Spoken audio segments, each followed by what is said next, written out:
గజం భూమి కేవలం 5,000తో 605 గజాల భూమిలో 630 స్క్వేర్ ఫీట్ సింప్లెక్స్ హౌస్ కేవలం 36 లక్షలు మాత్రమే. హలో సుధీర్ చంద్ర గారు. హలో అండి. పిల్లల్లో మనం మార్పులు కనుక చూస్తే అండి రకరకాల మార్పులు వస్తూ ఉన్నాయి. ఎలా అంటే కొంతమంది పిల్లలు చాలా హార్ష్గా వెళ్ళిపోతూ ఉంటారు. మగ పిల్లలు అంటే ప్యూర్ ప్రెషర్స్ అది ఇది అని చెప్పేసి మనం మాట్లాడుకుంటూ ఉంటాము. దానివల్ల కొంత జరుగుతూ ఉంటుంది. చేసేటువంటి తప్పులు కూడా మనకు అర్థమైపోతూ ఉంటాయి. ఎందుకంటే ఇన్ఫ్లుయెన్స్ తోటి పేరెంట్స్ మీద ఈగోకి వెళ్ళిపోయి ఇచ్చేస్తూ ఉంటారు. ప్రీవియస్ వీడియోలో మనం ఒకటి డిస్కస్ చేసుకున్నాము. ఏంటంటే పిల్లలు పేరెంట్స్ మీద ఎదురు తిరగడానికి వచ్చేటువంటి కారణాలు ఏంటి అనేది హ్యూజ్ రెస్పాన్స్ వచ్చింది దానికి. అయితే కొంతమంది పిల్లలు అందులో ముఖ్యంగా ఆడపిల్లలు పేరెంట్స్తో సంబంధం లేకుండా ఉండిపోయేంత స్థాయికి వెళ్ళిపోతూ ఉంటారు. ఎలా, ఎందుకు అసలు? ముందుగా ఇక్కడ ఒక విషయం చెప్తాను నాగరాజు గారు. 1,00,000 మంది ఉంటే దాంట్లో 99,900 మంది 200% అమ్మాయిలు. మనకి తెలిసి మన జనరేషన్లో ఆడవాళ్ళు అనుకోండి, కెరియర్ని ఫ్యామిలీ కోసం అడాప్ట్ చేసిన వాళ్ళు, వదిలేసిన వాళ్ళు ఉన్నారు. కెరియర్ని ఫ్యామిలీ కోసం వదిలేసిన వాళ్ళు, తల్లిదండ్రుల కోసం ఎన్నో విషయాలు వదిలేసిన వాళ్ళు కూడా ఉన్నారు. కానీ మిగతా కొంతమంది, నేను చెప్పాను కదా 100 మంది, నేను చెప్పే 99,000 మందిలో 200% they are giving the best. కానీ ఈ 100 మంది కొంతమంది ఎంత భయంకరంగా, నాకు ఈ మధ్య ఒక ఇన్సిడెంట్ చూసిన తర్వాత ఇంకా అసలు చాలా బాధేసి, ఒక పక్క స్త్రీమూర్తులంటే గౌరవం ఎంత పెరుగుతుందో వీళ్ళలాంటి ఒకరిద్దరు చేసే దానివల్ల అసలు ఇంత భయంకరంగా పిల్లలు ఎందుకు ఇలా తయారవుతున్నారనిపించే విధంగా అది ఎక్కడ పేరెంటింగ్లో లోపం అర్థం కావట్లేదు. ఆ ఇన్సిడెంట్ మాత్రం నన్ను చాలా కదిలించింది. అదేంటంటే మామూలుగా పిల్లల్ని చిన్నప్పుడు నుంచి తల్లిదండ్రులు ఎలా చూసుకుంటారంటే, తల్లి 9 నెలలు కడుపులో పెట్టి మోసుకుంటే తండ్రి మాత్రం బిడ్డ పుట్టిన దగ్గర నుంచి తన కంఠంలో ప్రాణం ఉన్నంత వరకు ఆ బిడ్డకు కానీ, లేకుంటే పిల్లలకు కానీ, లేకుంటే ఇంటికి కష్టం కలగకుండా ఆయన చూసుకుంటూ ఉంటాడు. చాలా గొప్ప విషయం అది. కానీ అటువంటి తండ్రికి ఆపద వచ్చినప్పుడు ఈ పిల్లలిద్దరు ఏం చేయాలి? అమ్మాయి కానీ అబ్బాయి కానీ ఆ మూమెంట్లో జాగ్రత్త చూసుకోవాలి. కానీ అలాంటి సందర్భమే one of the worst incident ever in the history of love or parenting అనేది ఈ మధ్య ఒకటి జరిగిందండి. అది with all your permission I want to share that. Sure sir, sure. అసలు అత్యంత బాధాకరం ఏంటంటే, ఏ శత్రువు కూడా అటువంటి చావు రాకూడదని నేను కోరుకుంటున్నాను. ఏ శత్రువుకి, ఎంత పాపాత్ముడికి కూడా అటువంటి చావు రాకూడదని చెప్పి నేను కోరుకుంటున్నాను. ఎంత పెద్ద చావు అంటే, ఒక గవర్నమెంట్ ఉద్యోగస్తుడిగా ఉంటూ కుటుంబమే జీవితం అని చెప్పి కుటుంబం కోసం చూసుకుంటూ, భార్య చనిపోయిన తర్వాత పిల్లలు ఉన్నారన్న ధైర్యంతో అతను బతికేస్తూ అలా ఉంటే, పిల్లలిద్దరు ఇంకొద్ది చదువుకుంటే బాగుంటుంది, మేము ఉన్నత చదువులకు వెళ్తామంటే వాళ్ళని హైయర్ ఎడ్యుకేషన్ పంపించి అక్కడే వాళ్ళు పెళ్లి చేసుకొని అక్కడే సెటిల్ అయిపోతే, ఈయన రిటైర్ అయిపోయిన తర్వాత కూడా పిల్లలు వస్తారులే అనే నమ్మకంతో అలా ఉంటే, కొన్ని రోజులకి ఆరోగ్యం క్షీణించి ఎవరికి ఫోన్ చేయాలో తెలియక తన స్నేహితుడికి ఫోన్ చేస్తే, నేరుగా అతను వచ్చి హాస్పిటల్లో తీసుకెళ్ళి అడ్మిట్ చేసిన తర్వాత డాక్టర్స్ ఏం చెప్పారంటే, ఇతని ట్రీట్మెంట్ ఇవ్వాలంటే సార్ ఇవ్వండి అని చెప్పి అతని దగ్గర ఉండే పెన్షన్ డబ్బులతో, వేరే వాళ్ళ సపోర్ట్ ఏం తీసుకోకుండా అతని పెన్షన్ డబ్బులు తీసుకొని వాళ్ళు ట్రీట్మెంట్ చేస్తూ ఉన్నారు. అంతా అయిపోయింది. కొన్ని రోజులు సెట్ అయిన తర్వాత ఇంకా ఇతను హాస్పిటల్ అవసరం లేదని మీరు ఇంటికి తీసుకెళ్ళొచ్చు అంటే, ఇంటికి తీసుకెళ్ళి ఇతను చూసుకునే వాళ్ళు ఎవ్వరు లేరని చెప్పి ఇదే స్నేహితుడు వాళ్ళ తెలిసిన ఒక హోటల్ యొక్క మేనేజర్ ఉంటే ఆయనకి ఫోన్ చేసి, ఈ పెద్ద ఆయన మీ దగ్గర పెడతాను, ఆయన లేసి ఆయన పనులు అన్నీ చేసుకుంటాడు, భోజనం మాత్రం తీసుకొచ్చే విధంగా ఆయన కేర్ టేకర్ ఒక్కరు చూసుకోండి, మీకు కావాలంటే దాన్ని డబ్బులు ఇస్తానంటే, సరే మేనేజర్ మనకు తెలిసినోడే కదని చెప్పి మనవాడని చెప్పి ఒప్పుకున్నాడు. నేరుగా తీసుకెళ్ళి హోటల్లో, ఒక్కసారి ఆలోచించండి, 2 పిల్లలుండే ఒక తండ్రిని తీసుకెళ్ళి ఒక హోటల్లో ఒక అనాథలాగా పడేస్తే ఎలా ఉంటుందో ఒకసారి ఊహించండి. రోజు ఆయన లేచి ఆయన పాటికి ఆయన పనులు చేసుకుంటే, వాళ్ళు హోటల్ వాళ్ళు ఏ భోజనం తెచ్చితే ఆ భోజనం తింటూ ఆ హోటల్లో ఉండిపోయాడు, అలాగే అక్కడ పే చేస్తూ. కానీ వయసు మీద పడే కొద్దీ అతను ఆరోగ్యం క్షీణిస్తూ ఉంటే, ఎవరైతే జాయిన్ చేశారో ఆ స్నేహితుడు రావడం మానేశాడు. ఇంక ఈ హోటల్ మేనేజర్కి ఏం చేయాలో తెలియట్లేదు. ఆయనేమో ఆరోగ్యం బాగాలేకుండా వస్తుంది, చూసుకోవాలంటే వీళ్ళ స్టాఫ్ ఎవరు చూసుకోలేకపోతున్నారు. వెంటనే ఏం చేద్దాం తెలియక భయం వేసి, ఎక్కడ ఈయనకి ఏమైనా జరగడానికి జరిగితే ఇబ్బంది అవుతుందని చెప్పి వెంటనే ఆ హోటల్ మేనేజర్ పోలీస్ స్టేషన్కి ఫోన్ చేశాడు. పోలీసులు వచ్చారు. రాగానే అడిగారు, ఎవరు పెద్ద అయినా మీరంటే ఆయన చెప్పాడు వెంటనే, నేను ఒక బ్యాంక్ రిటైర్డ్ ఆఫీసర్నండి, నాకు అంతకుముందు నాకు మంచి పొజిషన్ ఉంది, కానీ ఇప్పుడు పిల్లలు ఎవరు నా దగ్గర లేక నేను అనాథలాగా ఉన్నానంటే, సరే ఎవరు మీ పిల్లలు అంటే, ఒకరు కెనడాలో ఉన్నారు, ఒకరు యూఎస్లో ఉన్నారు, 2 పేర్లు ఫోన్ నెంబర్లు అడ్రస్ సహా ఇచ్చేశాడు. ఇచ్చి వెంటనే ఫస్ట్ అబ్బాయికి ఫోన్ చేశారు. అబ్బాయి ఫోన్ చేసి కలవలేదు, అసలు కనెక్ట్ అవ్వట్లేదు. సరే ఆ పాపాతుందో తెలుసో లేదో పక్కన పెడదాం, అసలు కనెక్ట్ అవ్వాలి అతనికి. సెకండ్ అమ్మాయి నెంబర్కి ఫోన్ చేశారు. కూతురు ఫోన్ ఎత్తింది. అక్కడ కూతురు ఫోన్ ఎత్తి, ఆమెకి మ్యారేజ్ అయిపోయి అక్కడ ఫ్యామిలీ ఎంత ఉంది, కూతురు ఫోన్ ఎత్తంగానే ఒక్కసారిగా పోలీసుల జీవితాల్లో రక్త చరిత్ర లాంటి సినిమాల సిచ్యువేషన్స్ అన్నీ చూసుంటారు, కానీ ఇటువంటి డైలాగ్స్ మాత్రం నాకు తెలిసి పోలీసుల జీవితంలో ఎప్పుడు వినుంటారు. నేరుగా ఫోన్ ఎత్తగానే ఇలా మీ తండ్రి గారు ఇలా హాస్పిటల్లో ఉన్నారు, ఆయనకి ట్రీట్మెంట్ ఇస్తున్నారు, ఏం చేయమంటారు అసలు వచ్చి తీసుకెళ్తారంటే అసలు ఎవరు ఆ తండ్రి ఎవడు, అసలు వాడిని ఎవరు హాస్పిటల్లో కాకుండా అక్కడెవరు జాయిన్ చేశారు, అసలు హాస్పిటల్ జాయిన్ చేస్తే ఏంటి, రోడ్డు మీద మాకు పడేస్తే నాకెందుకు, అసలు నాకేం అవసరం ఆయనతో పని అని చెప్పేసి అప్పటిదాకా కూతురు అని చెప్పి కూతురు నెంబరు కూతురు అడ్రస్ అన్నీ పెట్టుకొని ఏ రోజైనా నా కూతురు వస్తుందని చెప్పి ఎదురు చూస్తున్న తండ్రికి ఆ మాట పోలీసులు చెప్పలేరు. కానీ ఆ పోలీసులు ఆ మాట వినంగానే ఒక్కసారిగా షాక్ అయ్యారు. అసలు నేను మాట్లాడేది నిజంగా కూతురుతోనే లేకుంటే ఇంకెవరన్నా పరాయి శత్రువుతో ఎవరితోనో మాట్లాడుతారని చెప్పి ఒక్కసారి, ఎందుకంటే మీరు అనవసరంగా ఆయన తీసుకొని జాయిన్ చేస్తుండే, బతికితే బతకనివ్వండి లేకపోతే చస్తే చావనివ్వండి, నాకు కూడా మళ్ళీ ఫోన్ చేయబాకండి అని చెప్పి, చచ్చిపోతే రోడ్డు మీద పడేయండి అని చెప్పి కూతురు ఫోన్ పెట్టేసింది. అంటే పిల్లలు లేక చాలామంది బాధపడుతుంటారు. పిల్లలు పుట్టాక ఇటువంటి పిల్లల్ని ఎందుకు ఇచ్చావు దేవుడా అని చెప్పి కొంతమంది బాధపడుతుంటారు. అందులో నాకు తెలిసి ఆ రకమే. ఇంకా బాధాకరమైన విషయం చెప్పమంటారా, ఆ పోలీసులు ఆ విషయం 2 రోజులు దాచారు, చెప్పకుండా దాచారు. ఈయన ఆరోగ్యం క్షీణిస్తుంది తర్వాత ఎన్నిసార్లు ఫోన్ చేసినా ఆమె ఎత్తడం మానేసింది. ఇంకా తప్పక ఈ పోలీసు వాళ్ళు ఆయనకి చెప్తే దాదాపుగా కొన్ని సంవత్సరాల నుంచి ఆరోగ్యాన్ని బిగబట్టుకొని పిల్లలు వస్తారన్న ఆ ధైర్యంతో బతికిన వ్యక్తి ఈ విషయం తెలియంగానే ఆ గుండె తట్టుకోలేక మరుసటి రోజు ఉదయమే ఆగిపోయిందండి. అప్పటిదాకా బతికిన తండ్రి, పిల్లలు వస్తారని బతికిన తండ్రి, ఆ కూతురు ఆ మాట అన్నదని తెలిసి ఆ తండ్రి ఇంకా పిల్లలు రారని చెప్పి మనస్తాపం లేకుంటే దేవుడు ఇది విని నువ్వు చనిపోవాలని రాస్తున్నాడో తెలియదు, కానీ అక్కడికి ఆయన ప్రాణం ఆగిపోయింది. ప్రాణం ఆగిపోయిన తర్వాత కనీసం తలకొరి పెట్టడానికైనా పిల్లలతో పెట్టిస్తే ఆయనకి ఆత్మ సంతోషంగా ఉంటుందని చెప్పి మళ్ళీ పోలీసులు అటు కూతురికి ఇటు కొడుకు ఫోన్ అసలు కలవట్లేదు, కూతురు అసలు ఫోనే ఎత్తడం మానేసింది.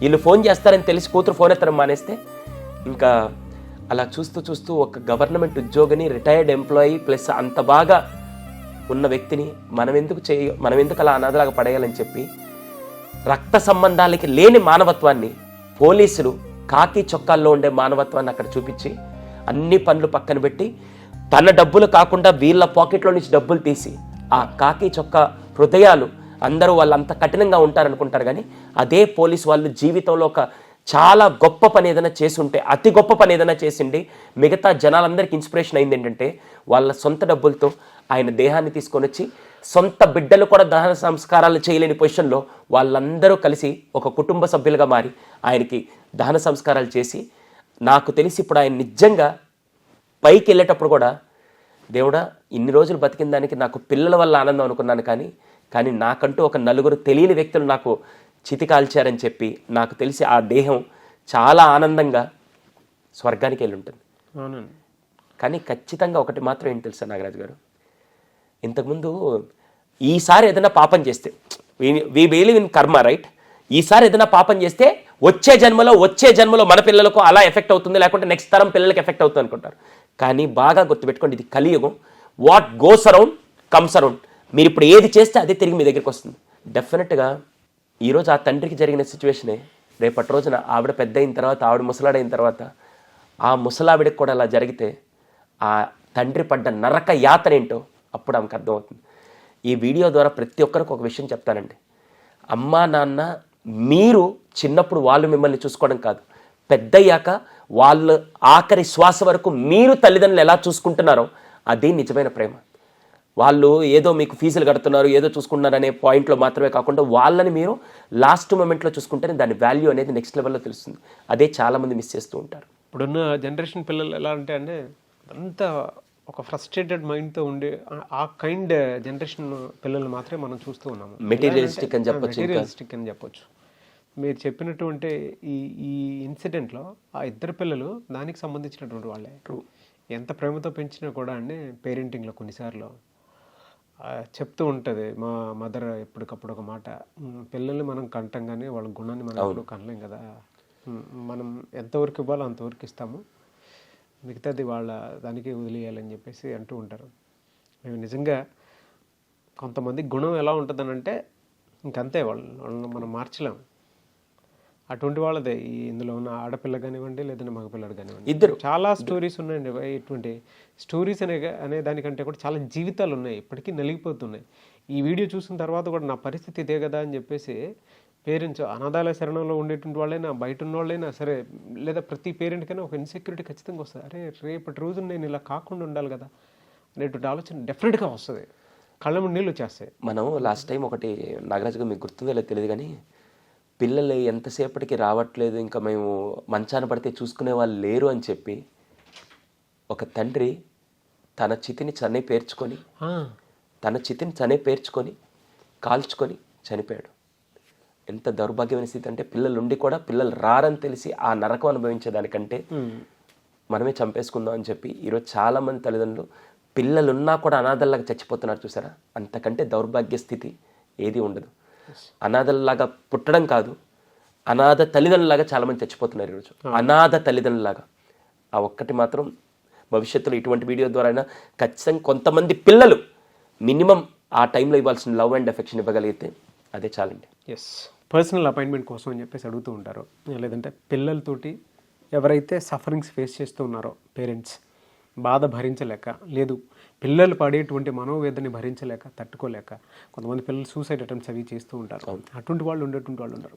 మీలాంటి ఎక్స్పర్ట్స్ని అప్రోచ్ అవ్వాలనుకుంటారు. ఎందుకంటే తెలుగు రాష్ట్రాల్లో సుధీర్ సాండ్రా అంటే ఈజ్ ఒక్కొక్క హ్యూజ్ రెస్పెక్ట్. అండ్ దాంతోపాటు పిల్లల సైకాలజీకి సంబంధించి ఏదైనా ఉన్నారు అని అంటే మీ స్కూల్ దగ్గరకు వచ్చేస్తారు, అంటే మీ ఎక్స్పర్ట్ టీం దగ్గరకు వచ్చేస్తారు.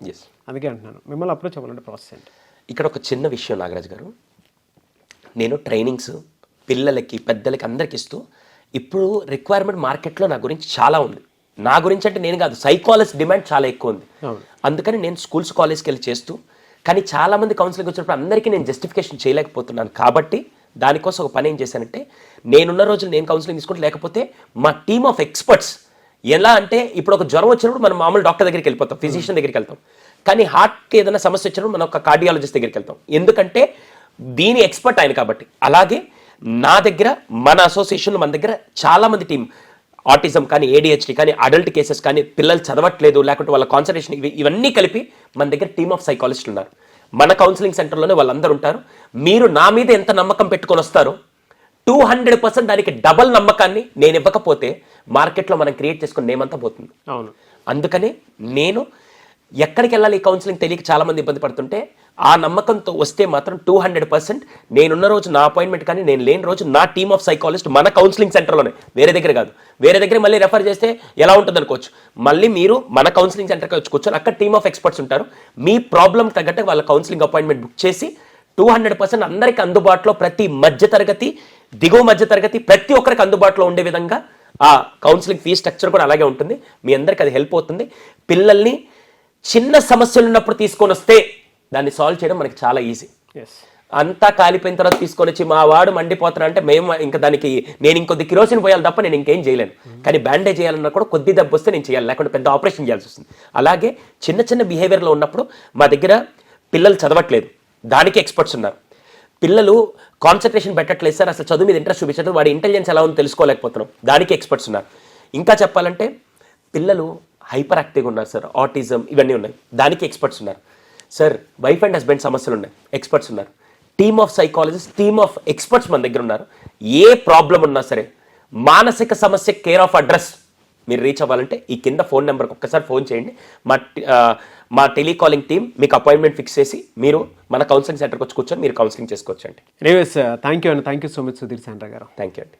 చూసారు కదండి వీడియో. ఈ వీడియోపై మీ అభిప్రాయం కమెంట్ బాక్స్లో పోస్ట్ చేయండి. అండ్ ముఖ్యంగా మీరు కనుక మీ పిల్లల విషయంలో ఏదైనా పొరపాట్లు జరుగుతూ ఉన్నా, లేదు మీ పిల్లలే పొరపాట్లు చేస్తూ ఉన్నా, మీ పిల్లల విషయంలో మీరు పొరపాట్లు చేస్తూ ఉన్నా, లేదు బయట వాళ్ళ నుంచి పొరపాట్లు జరుగుతూ ఉన్నా కూడా, సో పిల్లలు పాడే అవకాశం ఉంటుంది. కాబట్టి మా పిల్లలు చేంజెస్ వచ్చింది, దీన్ని ఎలా అన్నా సరే అనుగుణంగా మార్చుకోవాలనుకుంటున్నాము, ఒక్కొక్క ఎథికల్ అండ్ మోరల్ ఫామ్లోకి పిల్లల్ని తీసుకువెళ్ళాలనుకుంటున్నాము, లేదు ADHD, ఆటిజం అటువంటి వాటితో బాధపడుతున్నారు అనుకున్నటువంటి వాళ్ళైనా సరే, సో ప్రాపర్ థెరపీతోటి ముందుకెళ్ళాలి అనుకుంటే, సైకాలజిస్ట్లో హెల్ప్ తీసుకోవాలి అనుకుంటే స్క్రీన్ మీద మీకు కాంటాక్ట్ నెంబర్ కనిపిస్తుంది.